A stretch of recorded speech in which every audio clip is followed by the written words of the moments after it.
Just joking. Hello. Next tutorial. This look is meant to be R from the new movie, or I say new movie, it's been out for a little while now, but R from Warm Bodies, which is an awesome film. If you haven't seen it, you have to see it, it's awesome. It's actually also a request. It's been requested by a few people, but the first person to actually request it was Raven's Destiny. I'll put their name there, so thank you so much for this request. Once I saw the film, I had to do the makeup, so thanks for requesting this. So if you'd like to see how to recreate this look, stay tuned. So the first thing I'm going to need to do is work on the keloid scarring that he seems to have in the film, which is like a raised scar basically, much like the Edward Scissorhands look. He's got these scars going like down his face, down his lip, there's some going across his cheek and his jaw. Yeah, so I mean I'm going to do that in the usual way that I would do a scar, which is by using some Mayron modelling wax or scar wax or nose putty wax, whatever you want to call it. It's all the same, which you can get in most party shops, to be honest, nowadays. But instead of just applying it straight to cleansed skin, which I have, I've cleansed everything so there's no excess oil, I'm actually going to use some spirit gum in the areas where I'm going to apply the wax first and let it dry, then apply the wax, just so there's more of an area for the wax to adhere to, basically. Because every now and again, I mean, some people, myself included, have problems getting the wax to like adhere really nicely to the skin. So I'm hoping this will help that. So I'm going to take a NYX jumbo pencil in white, just so I can map out where I want these scars to go, because there are quite a lot of them. The only reason I'm using a NYX jumbo pencil is because it's in white, just because I can hide it with the wax afterwards. I don't use a dark colour because it's just like a guideline basically. So I'm just going to trace on where I want the scars to go. There we are, so that's pretty much the placement he seems to have in the film. So quite a large one here, one going straight through the lip. Yeah, and then I'm just going to take my spirit gum and I'm just going to colour over all of these white areas. Then I'm going to need to let that dry and then I can apply the wax. So when it's all dry, I can take my wax and I can roll it into a cylinder like that. And now I've got a nice tacky surface for the wax to stick to. So I can just press it down, like so. The idea then is I can take my spatula and I can just taper out all of the edges so there's no actual harsh line. So I just blend it outwards. So there we are. I'm not sure how well you can see that, but if you look from the side profile you can see it's a little bit raised. We don't want to go for insanely raised because these are just meant to be small keloid scars scratched in the face, and yeah. So, but you can see from a distance how raised it is. Yeah. Doesn't matter if you can see any of the white because they're just the guidelines, as I said, and you can cover them with a foundation afterwards.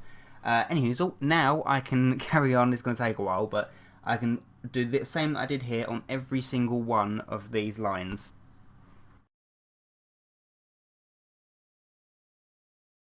So after I blended out all the edges, I went over all of the scars with some more spirit gum, just a really light coat, just to completely seal it in. And it has to be said, applying spirit gum before applying the wax and letting it dry really did help. They do definitely adhere better to the skin, I think. So yes, I'm just going to let that dry and then I can start the foundation. For the foundation, I've mixed up this really, really yummy dead skin colour. Basically what I used is MAC Studio Fix Fluid in NC15, which is quite yellowy anyway, and I added some Snazaroo Grass Green in there as well. I literally a tiny drop of this to all of the foundation I'm using for this, so hardly any at all, just enough to give that hint of yellow and dead skin tone. Yeah, so I'm going to apply that all over my face and my neck area as well.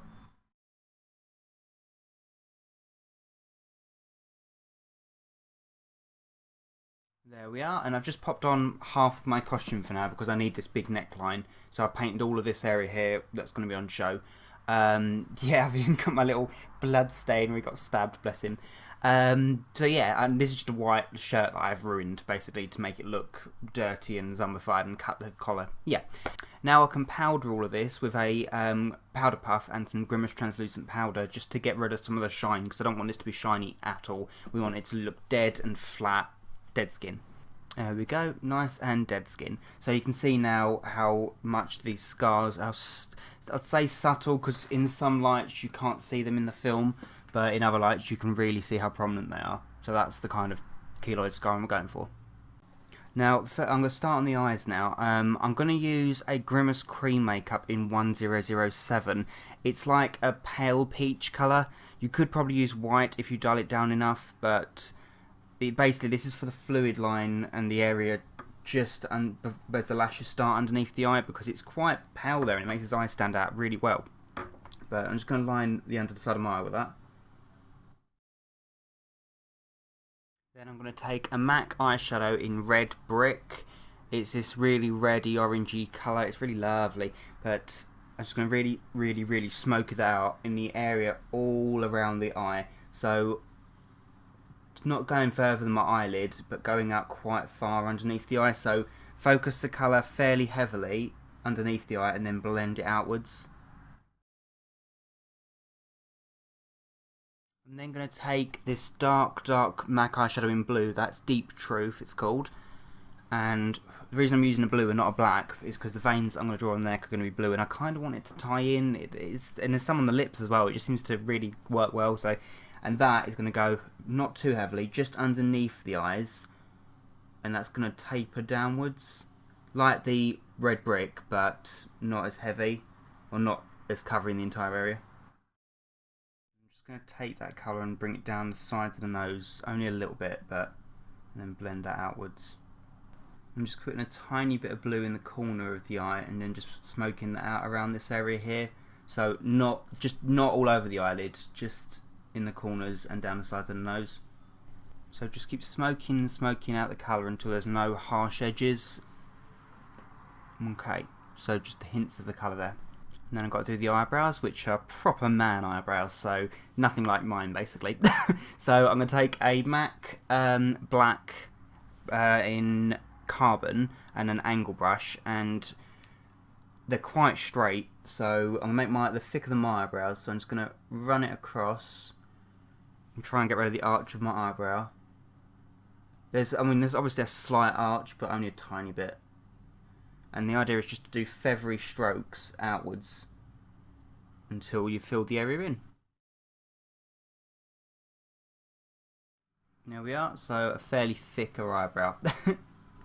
Right, then I need to give myself some proper serious cheekbones, because in the film he's got some amazing cheekbones. I would kill for that. So I'm actually going to use the black eyeshadow for this, because I don't want there to be any more hints of colour. So right, so I'm going to do some incredibly strong cheekbones now. And we also just make sure to blend downwards, not upwards, because we don't want this area here to be tainted with any of the colour. Yeah, so we have zombie cheekbones. For the lips, they look quite dry and cracked, but they've got that dark bluey, purpley effect to them. So I'm going to use my Kryolan Bruise Wheel, but I'm going to use the darker purpley blue shade. So what I'm going to do is I'm going to take a brush. There we are. Just going to take not too much of the product, and I'm going to really purse my lips and just run the colour over it in my natural lip shape, and then when I let go, it should have these natural cracks.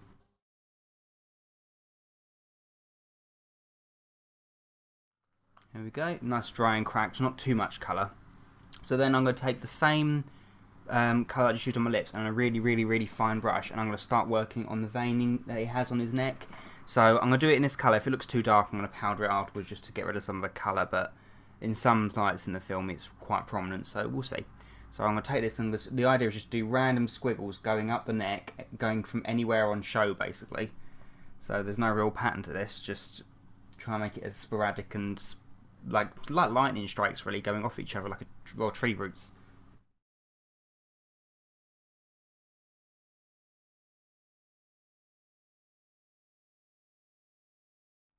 So there we are. So I've got it. I mean, it's not really any in the centre too much. I'm going to do some faint ones, I think, down here, but nothing up here.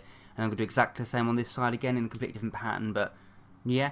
I'm going to I'm going to lighten up some of the edges, I think, with some powder just to make it blend in a bit more, I think, maybe. But the idea is just to take a fairly heavy amount on the brush and start tapering it off so there's no definite edge anywhere. Yeah.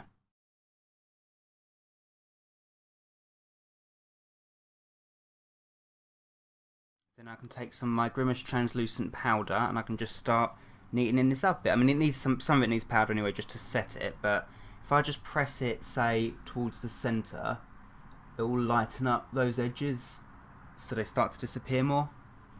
There we are. So it's more prominent in some areas, like this side here, and I've made it lighter here. Yeah. I've just quickly pinned my hair back as well and sprayed it so it looks all messy and shorter. Yeah. Before I finish, I keep thinking of other things to add to this. I'm just going to take a bit of that eyeshadow that I used for my eyebrows, the black, and I'm just going to run that ever so slightly down the sides, really, really lightly, down the sides of all of these keloid scars, just to make them stand out a tiny bit more. And there we are. So I popped on a red cardigan hoodie type thing that I've destroyed for this tutorial just to make it look more authentic. I've sprayed it with blacks and greens, and I've made holes in it, and yeah, pretty much what I've done to the shirt really. And I've got the whole wound area here.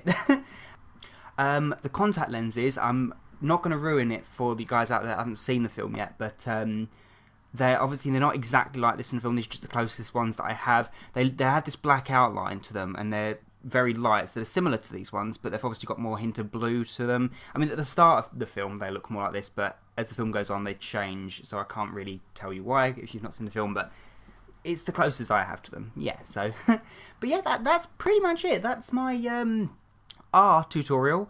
It's quite a fun one, actually, to do. It looks quite creepy. So, anyway, going off on a tangent. So, thank you guys so much for watching. I really appreciate it. I really hope you like it. If you like it, make sure to rate, comment, subscribe, the usual. And yeah, so until next time, bye.